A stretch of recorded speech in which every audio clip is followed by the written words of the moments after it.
وأحسن منك لم تر قط عيني وأجمل منك لم تلد النساء خلقت مبرأ من كل عيب خلقت مبرأ من كل عيب كأنك قد خلقت كما تشاء. كتاب أنزلناه إليك مبارك ليدبروا آياته وليتذكر أولو الألباب. یہ کتاب برکت والی ہے جسے ہم نے آپ کی طرف نازل فرمایا ہے تاکہ دانش مند لوگ اس کی آیتوں میں غور و فکر کریں اور نصیحت حاصل کریں. اللہم صلی علی سیدنا محمد وعلی آل سیدنا محمد بعدد کل ذرۃ مئۃ الف الف مرۃ. سامعین اور ناظرین کرام، السلام علیکم ورحمۃ اللہ وبرکاتہ. سامعین کرام، سورہ سبا آیت نمبر 25 سے 28، سبق کا نمبر 2004. آج کا موضوع، ہم کیا قرآن پاک کی ہدایت کے مطابق زندگی گزارنے کے لیے تیار نہیں ہے؟ اس کے ساتھ آج کے سبق کا آغاز کرتے ہیں. سب سے پہلے گزشتہ سبق کا اعادہ ہوگا. اعوذ باللہ من الشیطان الرجیم. پناہ مانگتا ہوں میں اللہ کی شیطان مردود سے. بسم اللہ الرحمن الرحیم. شروع اللہ کے نام سے جو بڑا مہربان نہایت رحم والا ہے. قل ادعوا الذين زعمتم من دون الله لا يملكون مثقال ذرة في السماوات ولا في الأرض وما لهم فيهما من شرك وما له منهم من ظهير. کہہ دو کہ جن کو تم خدا کے سوا معبود خیال کرتے ہو ان کو بلاؤ، وہ آسمانوں اور زمین میں ذرہ بھر چیز کے بھی مالک نہیں ہیں، اور نہ ان میں ان کی شرکت ہے اور نہ ان میں سے کوئی خدا کا مددگار ہے. ولا تنفع الشفاعة عنده إلا لمن أذن له حتى إذا فزع عن قلوبهم قالوا ماذا قال ربكم قالوا الحق وهو العلي الكبير. اور خدا کے ہاں کسی کے لیے سفارش فائدہ نہ دے گی مگر اس کے لیے جس کے بارے میں وہ اجازت بخشے، یہاں تک کہ جب ان کے دلوں سے اضطراب دور کر دیا جائے گا تو کہیں گے کہ تمہارے پروردگار نے کیا فرمایا ہے. فرشتے کہیں گے کہ حق فرمایا ہے، اور وہ عالی رتبہ اور گرامی قدر ہے. قل من يرزقكم من السماوات والأرض قل الله وإنا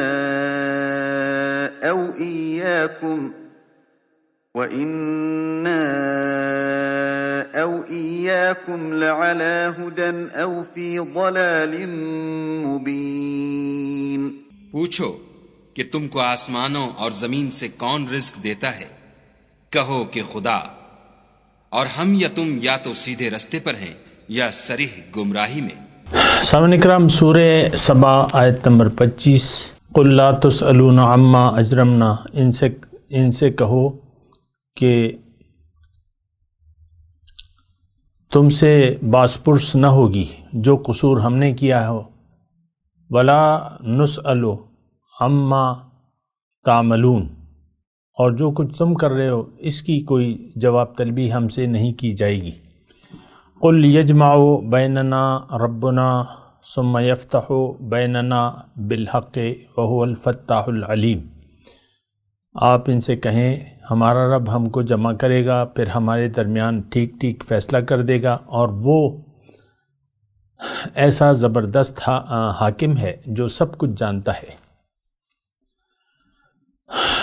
قل ارونی الذین الحقتم بہ شرکاء، ان سے کہو کہ ذرا مجھے دکھاؤ تو صحیح کہ وہ کون سی ہستیاں ہیں جنہیں تم نے اس کے ساتھ شریک لگا رکھا ہے۔ کلا، ہرگز نہیں، بل هو اللہ العزیز الحکیم، بلکہ وہ اللہ ہی زبردست اور دانا ہے۔ سامعین اکرام، مسئلہ سارا جو ہے وہ شرک کا ہے، اور انسان کی کامیابی توحید میں ہے کہ یہ اللہ کو الہ واحد تسلیم کر لے۔ ہر پیغمبر کی پہلی دعوت یہی ہوتی ہے، یا قوم اعبدوا اللہ ما لکم من الہ غیرہ۔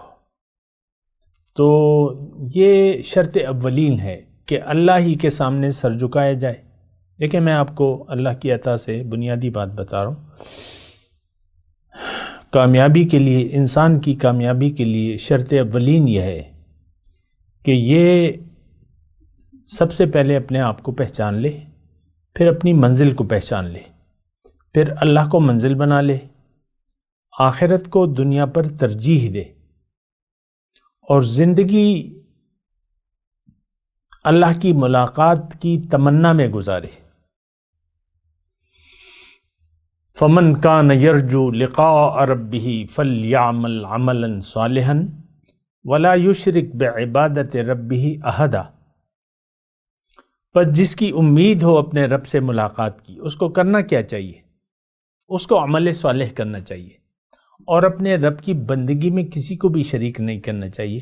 دیکھیں، یہ ہمارے سمجھنے کے لیے ہے یہ بات، اور میں آپ سے ذاتی طور پہ مخاطب ہوں کہ یہ یعنی ہمارے ذہن میں ایک گمراہی سما گئی ہے، ایک غلط فہمی ہے، اور ہمیں یہ یقین دلا دیا گیا ہے کہ تم حقیقی مسلمان ہو، حالانکہ ہم سب لپ سروس والے مسلمان ہیں، دین اسلام کو نہ تو جانتے ہیں، ہم کلمہ طیبہ کی معنی کو بھی نہیں جانتے کہ کلمہ طیبہ کا معنی کیا ہے، اس کی حقیقت کیا ہے، یا پھر اس کے تقاضے کیا ہیں۔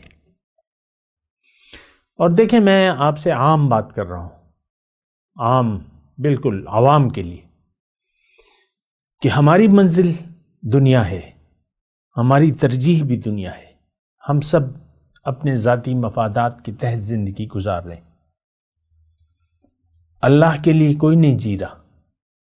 جو اس وقت کلمہ طیبہ کے پڑھنے والے ہیں، ان کی زندگی دنیا کے لیے خاص ہے، اور دنیا کے علاوہ یہ یعنی کوئی بھی کچھ اور کوئی آرزو ہی نہیں رکھتا۔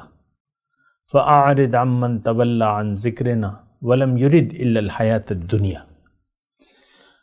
اب جب کہ دیکھیں صورتحال یہ ہے، تو اب اس وقت اس صورتحال میں جو کہ اس وقت ہماری ہے، یعنی ہم دنیا کے دھوکے میں مبتلا ہیں، دنیا ہماری منزل ہے، اور دنیاوی مفادات ہماری ترجیح ہیں۔ دیکھیں، یہ الفاظ تو شاید مطلب اتنے مشکل نہ بھی ہوں، لیکن ہم اس کو سمجھنے کے لیے تیار نہیں ہیں۔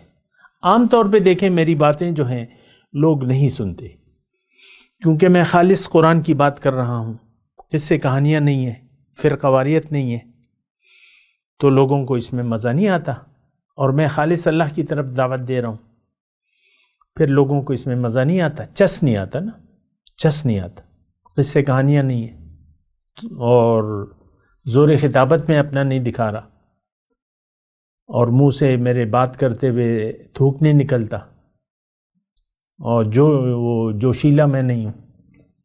تو بہرحال یہ بہت سی باتیں ہیں، تو پھر یہ ہے کہ یہ کوئی باتیں سنتا نہیں ہے۔ میں تو دیکھیں، یہ تو میرا فریضہ ہے، اللہ کی طرف سے ایک فریضہ ہے جو مجھے دیا گیا ہے، اور میں آپ کو ٹھیک ٹھیک بات بتا رہا ہوں، ٹھیک ٹھیک بات، کوئی میری اس میں ذاتی غرض نہیں ہے،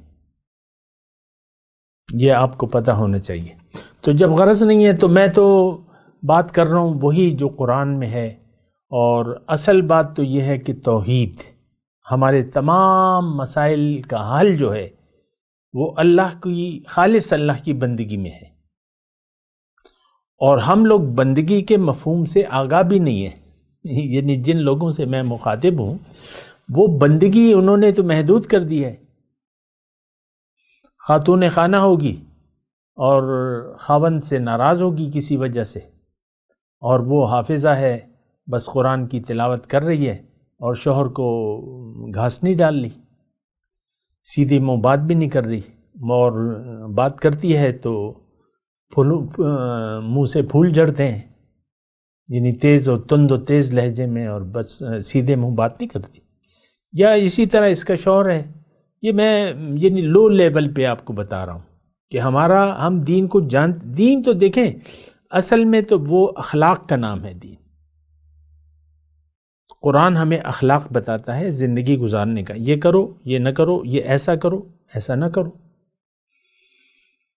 اور پھر قرآن ہمیں یہ حکم دیتا ہے ما آتاکم الرسول فخذوہ وما نہاکم عنہ فانتہوا، جو تمہیں رسول دے تو اس کو لے لو، جس سے روکے اس سے رک جاؤ. اب یہاں جو ہم آیات پڑھ رہے ہیں، اب آپ دیکھیں یہ سب مجرم اور مسلم مخاطب ہیں. جو مسلم ہے ان سے اللہ تعالیٰ مخاطب ہے قل. اب یہ قل کس سے ہے؟ یہ مسلم جو داعی ہے، جو مومن ہے. ظاہر ہے ہر مومن یا مومنہ اس کو داعیہ یا داعی ہونا چاہیے. ہم نے تو بس یہ حضور صلی اللہ علیہ وسلم کے ساتھ قل کا لفظ جو ہے وہ خاص کر دیا. قرآن ہمارے لیے ہے. ٹھیک ہے، ایک بات حضور صلی اللہ علیہ وسلم کے لیے ہے تو وہ ہمارے لیے بھی ہے، وہ ہمارے لیے ہے.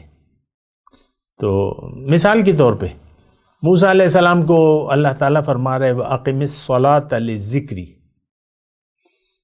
میری یاد کے لیے نماز قائم کرو. اب آپ یہ نہیں کہہ سکتے کہ یہ تو موسیٰ علیہ السلام کے لیے حکم ہے. خاص طور پہ ان کے واقعے میں آیا ہے.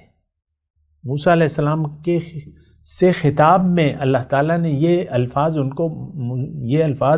موسیٰ علیہ السلام سے مخاطب ہو کے اللہ تعالیٰ نے عطا کیے.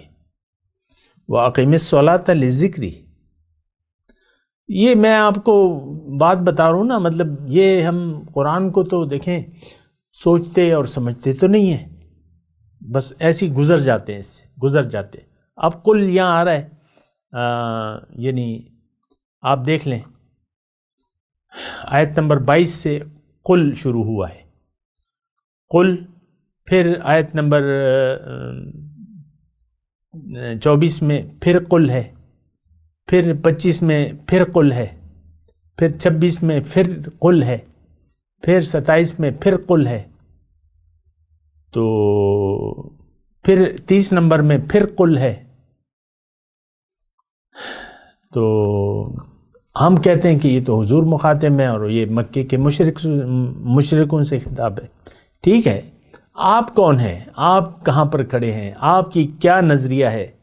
ہمارا نظریہ تو مشرکوں کا ہے.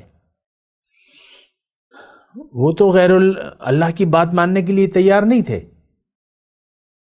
وہ حضور صلی اللہ علیہ وسلم کو تسلیم کرتے تھے. صادق الامین کا لقب دیا ہوا تھا. جب حضور صلی اللہ علیہ وسلم ہجرت فرما رہے تھے تو مکے مشرکین مکہ کی امانتیں تھیں ان کے پاس آخر وقت تک، یعنی وہ قائل تھے حضور صلی اللہ علیہ وسلم کی صداقت اور دیانت کے، لیکن حضور کی بات، توحید کی بات ماننے کے لیے، توحید کی دعوت کو انہوں نے تسلیم نہیں کیا. ہجرت کی تو وجہ یہی تھی کہ مکے کے لوگوں نے حضور صلی اللہ علیہ وسلم کی بات کو نہ مانا. ہماری بات بھی یہی ہے کہ ہم حضور صلی اللہ علیہ وسلم کی دعوت اللہ کو تسلیم کرنے کے لیے تیار نہیں ہیں. جیسا کہ سورہ یوسف میں ہے کہ قل ھذہ سبیلی ادعو الی اللہ علی بصیرۃ انا ومن اتبعن. آپ ان سے کہہ دیجئے کہ میرا تو مشن فقط صرف یہ ہے کہ میں لوگوں کو اللہ کی طرف بلا رہا ہوں، انا ومن اتبعن، میں اور میرے پیروکار. اللہ، تو یہ سارے مضمون ہمارے لیے ہیں.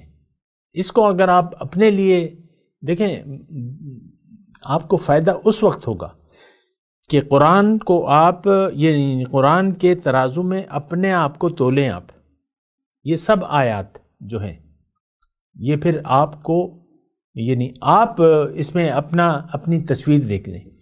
قرآن ایک آئینے کی مثل ہے، اس میں آپ کو اپنی شکل نظر آئے گی. ہم تو قرآن کو جھٹلانے والے ہیں. آج کا مسلمان قرآن کو عملی طور پہ جھٹلا رہا ہے. لا تأکلوا اموالکم بینکم بالباطل، ایک دوسرے کا مال باطل طریقے سے نہ کھاؤ. ہم تو کھانے پر بضد ہیں. رشوت حرام ہے، کرپشن حرام ہے، لیکن ہم کرتے ہیں. کون سی برائی ہے جس سے اللہ تعالیٰ نے ہمیں روکا ہے اور ہم اس میں مبتلا نہیں ہیں؟ مجھے آپ بتا دیں، ایک برائی بتا دیں.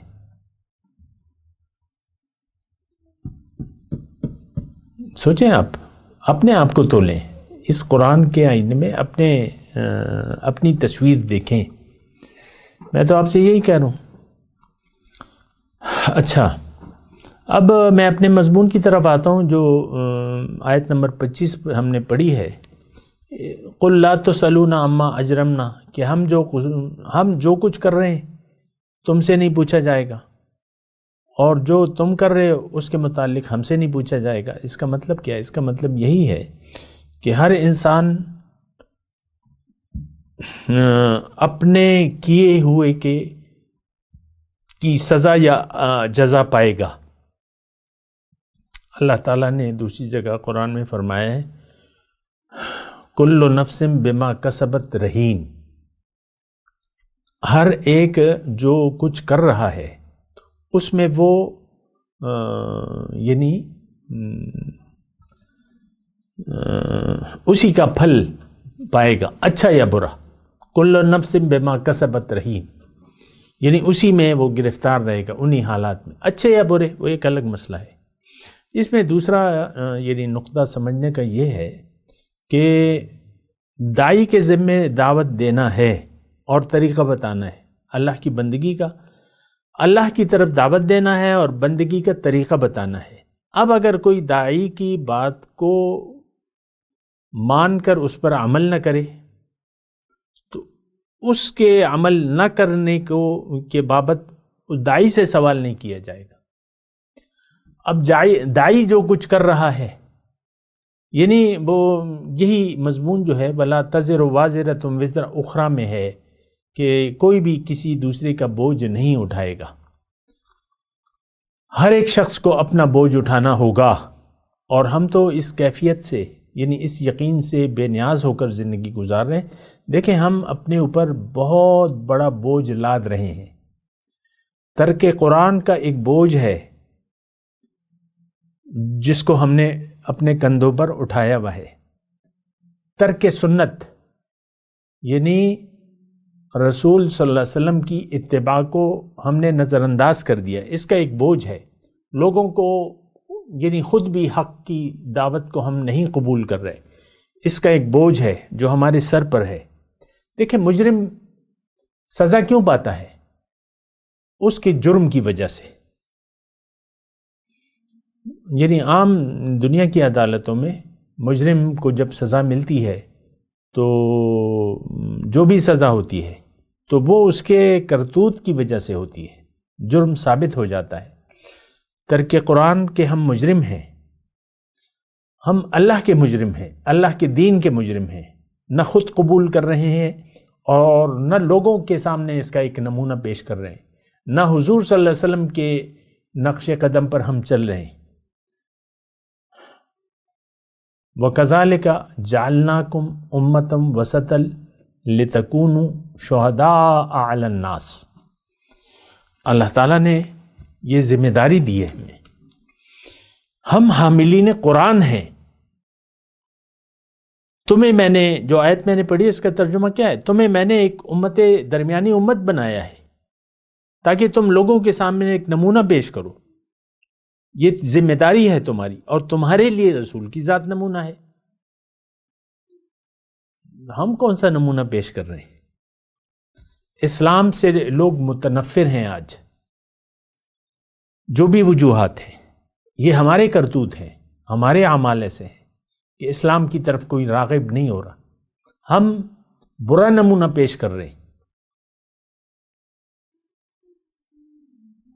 اور ہمارے ہر جگہ جو ہے دغا بازی ہے، دھوکہ اندازی ہے، جہاں بھی ہے، جتنی بھی ہے، لیکن جہاں بھی ہمیں موقع ملتا ہے دھوکہ دینے کا، وہ دھوکہ دیتے ہیں دوسرے کو، اس کی میں تفصیل میں نہیں جاؤں گا۔ لیکن اللہ تعالیٰ کی میں وہ کہہ رہا ہوں کہ ہمارا جو ہے، یعنی جو ہمارے جرائم ہیں اس کی سزا ہمیں ضرور ملے گی۔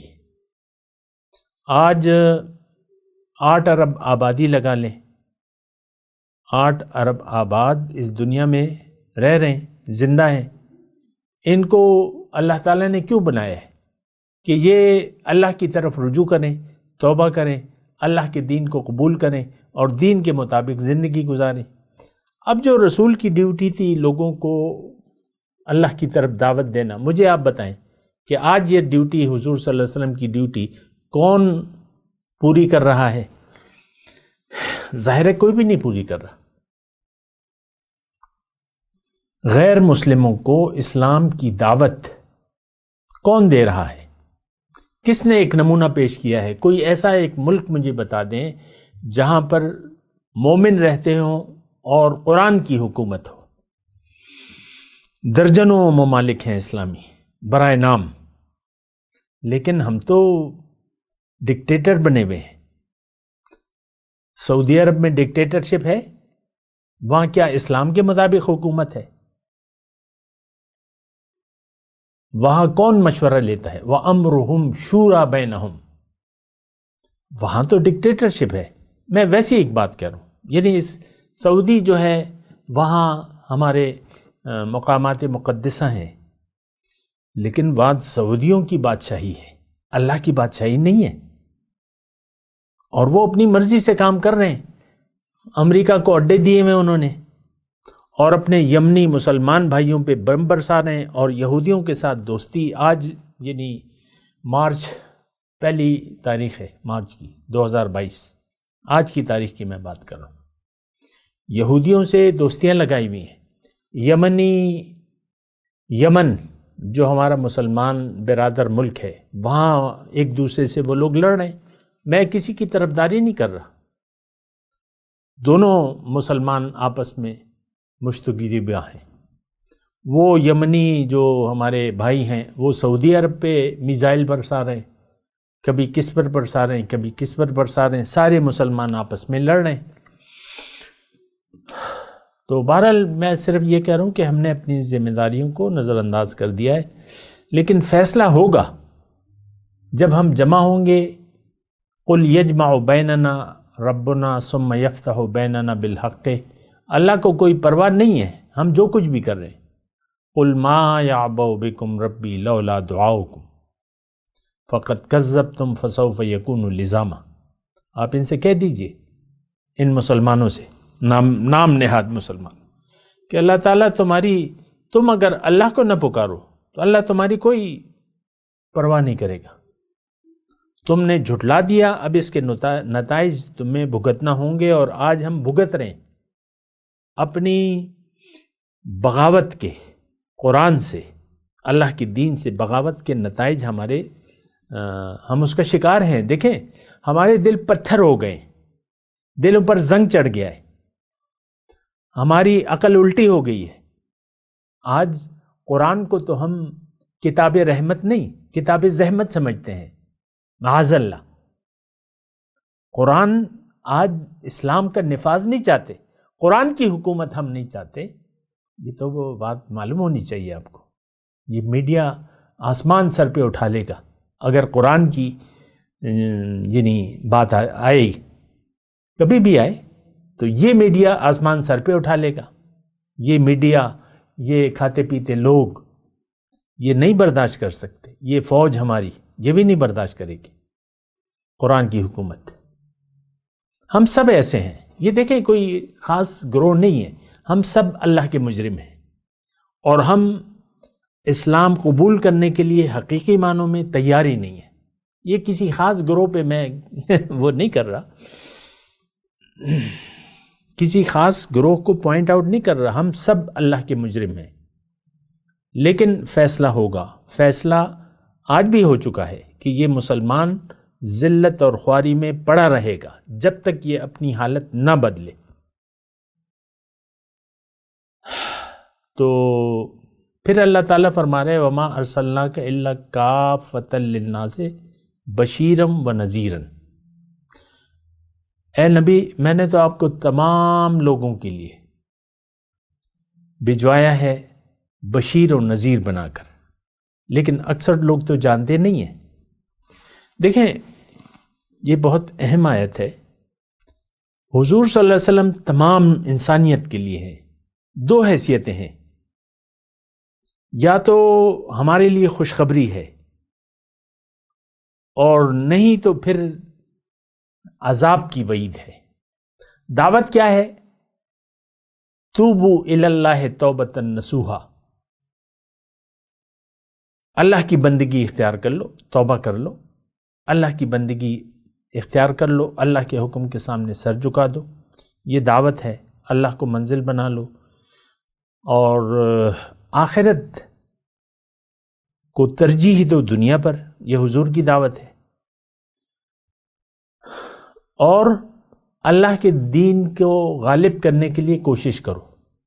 اگر ہم نے ایسا کیا تو دنیا اور آخرت میں کامیابی ہماری ہے، خوشخبری ہے ہمارے لیے۔